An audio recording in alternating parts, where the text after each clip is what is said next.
Hi, you guys. I wanted to talk a little bit about the Harry and Meghan story.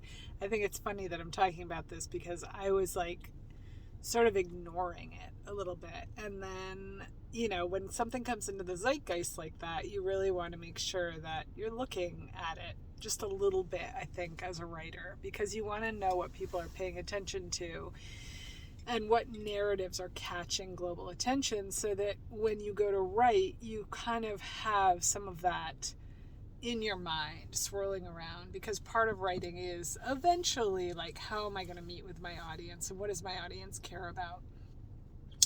And I think it's interesting to take those stories in more of a literary context. So in terms of Meghan and Harry, this is a fairy tale story, right? It's the royal family. And every time we hear of fairy tales, we often hear about the castle, the prince, the queen, So it's interesting to look at this story and what it does to the traditional fairy tale.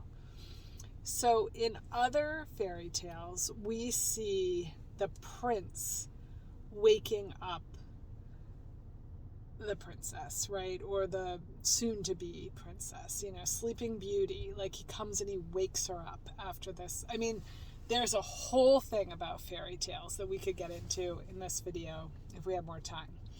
But we're just going to look at it through this one lens of, usually it's the prince that's waking up the princess, or he's giving her a slipper and she's waking up to all that she can have in the world that she hasn't had before, this abundance, which is the Cinderella story. So when you look at this story of Meghan and Harry, what's fascinating about this is that it's a flip. If you look at the history of who Harry was, I mean, this is a man who wore a swastika uniform to party at one point in his life. And he's actualizing out of that because of the woman that he fell in love with.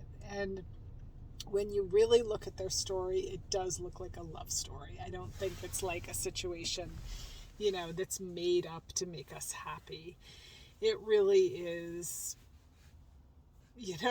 like, there I saw this girl and I was very attracted to her and she was attracted to me and we got together. We had great chemistry and a blast together. We could be like ourselves with each other. So to me, that's love, whatever you define it as. But either way, she is waking him up and she is taking him out of his environment, and he's the one with the queen that is subscribing or committed to old ideas or old ideals. So in this sort of contemporary literary environment, to make a story that switches some of these ancient themes is fascinating. You can do that in your memoir.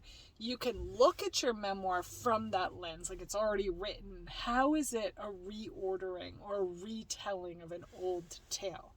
And sometimes you can even integrate these into the work. It's like when Jennifer Waite, who's a Gateless writer, in the Gateless Academy right now, actually working on her third book.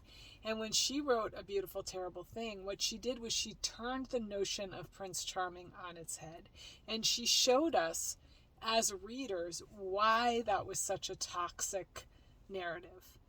And so when you look at stories that suddenly take the world by a storm, often what you're looking at is a story that breaks an ancient myth and does it in this very titillating way. Harry is like the consummate playboy. He's good looking. He's fun. He's like the younger one without as much responsibility. And, he has this mother who died, which is often a situation in fairy tales. Like a parent who could have been an ally dies, right? And then there's another person in the stead that's sort of committed to not letting them actualize. Not that this is conscious on the part of the queen. Not that we're talking about personal stories here. We're talking about frameworks that capture a reader's attention. So in the stead is this mother figure, right, which is the queen, and you see the queen a lot in fairy tales. And what Harry does is he bucks that whole system for love, but really to actualize out of it, to see himself as a stronger version of what he once was. And that's an arc. That's a character arc. And almost every great novel has at its core a love story. Or every great memoir. There's some love story in there. Love story of the self, love story of a place, love story between a man and a woman, a man and a man, a woman and a man, a mother and a daughter. You know what I mean? So the love story is the centrifugal force that makes this transformation happen. So it's just very interesting to look at that through a historical lens in terms of the literary. I highly recommend it. I think it's good, the series. It's not like fantastic, but it's interesting. It's really interesting. But of course, I love TV.